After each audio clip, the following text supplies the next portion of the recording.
LA Rams, Big Sean said it. D-Town, LAX, every week they bounce back. They hit it last year and it bounced back to the tune of a 10-7 record, got them back into the dance. All right, let's show them what we're about right here, all right? Despite that success, the line they've been assigned for 2024, 8.5 wins, probably because it's year one AD in LA. I see you! At least their leader guy, Sean McVay, returns. You don't like it, hand it off. Oh, no! No way. Yes!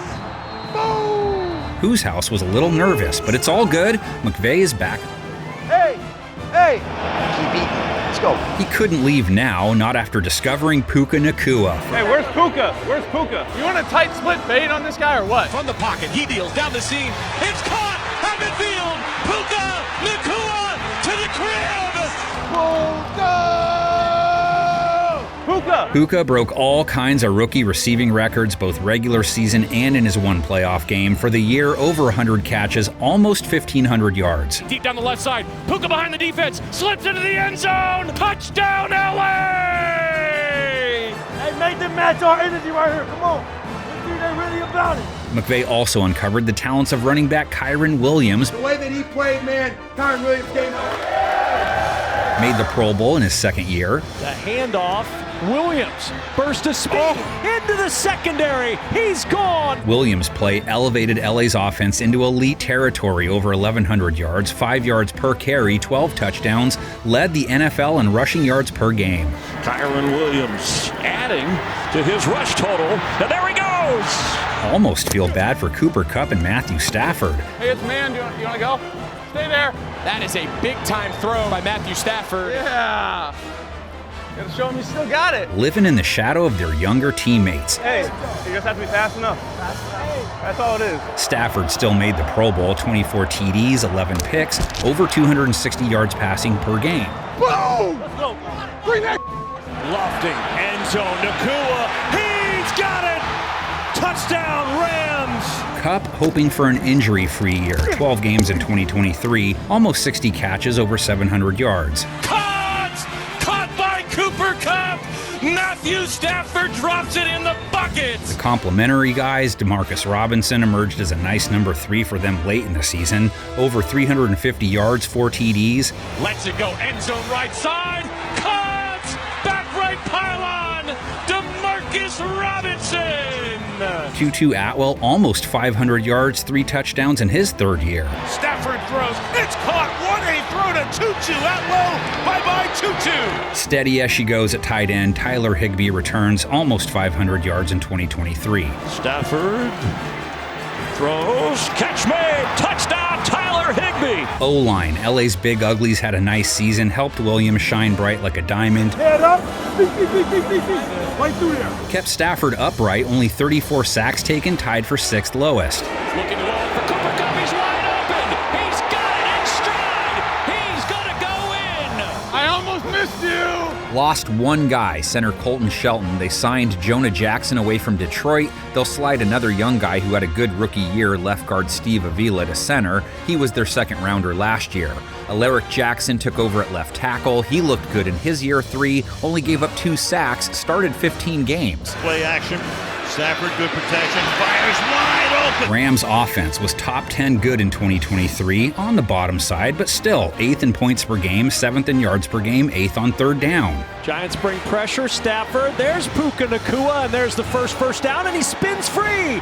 Nacua down the sideline! The rookie takes it inside the 10! Rams O has room to grow. It'll hinge on whether they can make Puka Cooper some kind of unstoppable weapon. Their defense has even more room to grow. Family on 3, 1, 2, 3. It's not that the Rams defense had a terrible year, just subpar, and now, well, they don't have 99 problems, but they sort of do. Let's go, fellas. Let's get home. Have to try and get better without the best D lineman the game has seen, some say ever. Aaron Donald calling it quits, rides off into the sunset off an 8-sack Pro Bowl season. Prescott looking to pick up another one. Pressure from his right. He's hit. He's wrapped up. Aaron Donald throws him to the turf. Needless to say, lots of new faces will be in starters roles on their defense this year. They were 19th in points per game allowed, 20th in yards per game, 18th on third down, only 15 takeaways. Only 2 teams had fewer. Stay close. Rams were tied for 23rd in sacks, tied for 21st in QB hits, so not a strong point from that standpoint either. Here's Hurts all day, loaded up, going deep. A.J. Brown is good. Now they try and hunt quarterbacks without AD taking 2 and sometimes even 3 blockers on. They do have 2 very promising gents coming back though. Kobe Turner, 9 QB takedowns from the nose tackle spot as a rookie. That's special. Pressure up the middle, Taylor in trouble and down he goes. Kobe Turner. Rookie defensive end Byron Young, 8 sacks in his NFL debut. A blindside sack by Agent Zero. Defensive end Michael Hoyt had 6 bags to go along with over 80 tackles. Pressure coming his way, has to step away from it. He's sacked again! Hoyt all over him! And they used their first-round pick on outside linebacker Jared Verse. But he's going to test your brakes. You want to go to the car dealership and test your brakes for free? He will test the brakes of offensive tackles for free across the NFL. Watch this. He's just running them right back into the quarterback. Turned around and dropped a second-rounder on defensive end Braden Fisk, too. He does not have length, doesn't have long arms, but he didn't play that way. He didn't play short arm when you studied him. Very physical. The effort is outstanding. He never stops working towards the quarterback. Rams' run defense gave up 4.2 yards per carry last year. Not terrible, but not great. Linebacker Christian Rozeboom, 17 games played, only 5 starts, but plenty of snaps. 79 tackles. Played the pass well, too. Sub-90 rate allowed. Pass deflected and picked off by Christian Rozeboom. Linebacker Ernest Jones also played the pass well and made a franchise record 145 tackles, blitzed his way to 4.5 sacks. He's backpedaling. He's in trouble. He's going down.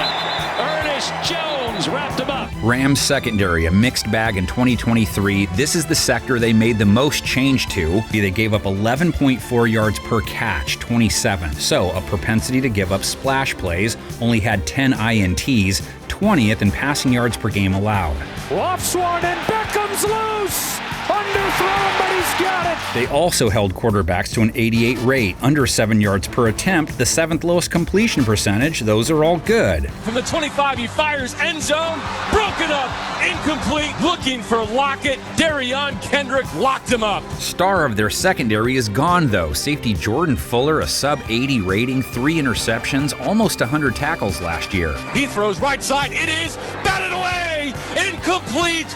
Jordan Fuller on 4th down. Taking his place, Cameron Curl, former commander, didn't play the pass great last season, but a fat 115 tackles. He gets hammered by Curl. John Johnson returns to the other safety spot, a couple picks, and he held quarterbacks to a low 70.9 rating. Picked off by John Johnson III. 2 of LA's 3 primary cornerbacks from last year are gone. Akello Weatherspoon was their best. He held quarterbacks to a nice low 80s rating, 3 interceptions, a hefty 14 passes defensed. Adios to him. It is short.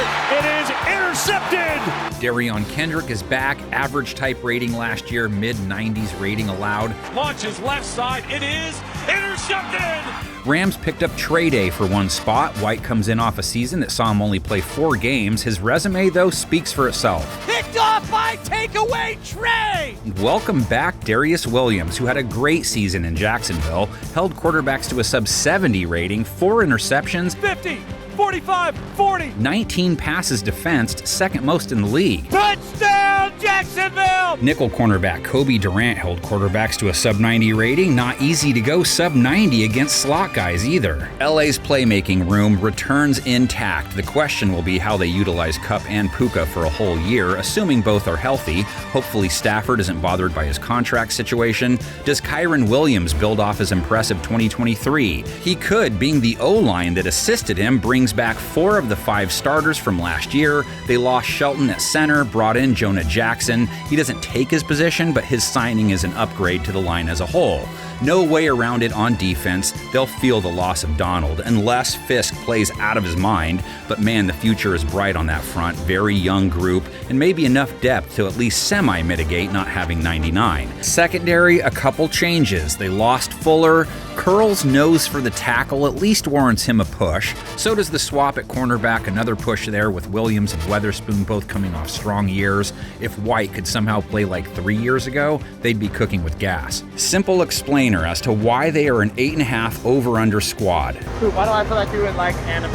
No. Start with the floor scenario. Find wins against teams they could still beat if their roster is like a C-grade type roster, so they could still take the Raiders, for example. The Vikings, both of those games are at home. The Patriots, they're only a 4.5 win total team. Cardinals and Seattle at home still make sense. McVay seems like a 7-drink or 7-win minimum type, so give him a win over the Saints on the road too. 7-10 as the floor. They'd say it was the AD effect. I must be missing something. Now let's get the Hollywood script writers in here to tell us how it plays out from their perspective. This is like Little Giants, Mighty Ducks, Bad News Bears type of stuff, which means it has to start with Stafford winning the Detroit sequel, drop the 49ers at home to prove whose house it really is. We know that Caleb kid well enough to thump Chicago, good enough to take Green Bay at home. Bills back at the house too, also a win, a 12-win ceiling, barreling into the playoffs. Yeah, come on, bring it.